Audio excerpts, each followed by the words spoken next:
হ্যাঁ বন্ধুরা, তুমি যদি একটু ভিডিও করতে ভালোবাসো আর যদি ইউটিউবে ব্লগ করো, তাহলে কিন্তু তোমাকে মাঝে মাঝে শীতকালে বরকে খুশি রাখার জন্য মটরশুঁটির কচুরি, পায়েস এগুলো ঘন ঘনই খাওয়াতে হবে। কেন বলো তো?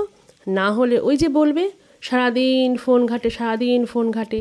তো আমারও এটা করতে হয়। আর এদিকে দেখো, আহা হা হা হা, আমার হাত দুটো কি সুন্দর লাগছে, যেন মনে হচ্ছে ফেসিয়াল করেছি। ওমা ভুল বললাম, হাতে আবার কেউ ফেসিয়াল করে নাকি? হাতে কি করে? হ্যান্ডশিয়াল? আরে না না, ম্যানিকিওর।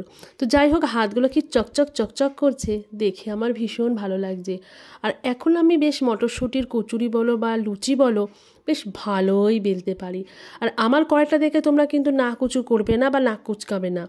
কারণ হলো অলরেডি আমি অনেকগুলো কচুরি ভেজে ফেলেছি, তাই তেলটাও কালো হয়ে গেছে, একেবারে আমার গায়ের কালারের মতন। আর মটরশুঁটির কচুরির সঙ্গে কি হবে? শেষমেশ ঠিক হলো আলুর দম। আর এটা কিন্তু অবশ্যই ভিডিও করে রাখলাম, কেন বলো তো? কারণ সামনে বছরে বর তো আবার বলবে আমি কিছুই করে খাওয়াই না, তাই এটাও আমি ভিডিও করে রেখে দিলাম, তোমাদের সঙ্গেও ভাগ করে নিলাম। কেমন লাগলো আমার ভিডিওটা অবশ্যই জানিও। ভালো থেকো, সুস্থ থেকো। অপেক্ষা করো পরবর্তী একটা ভিডিওর জন্য। ততক্ষণ পর্যন্ত টাটা, বাই বাই।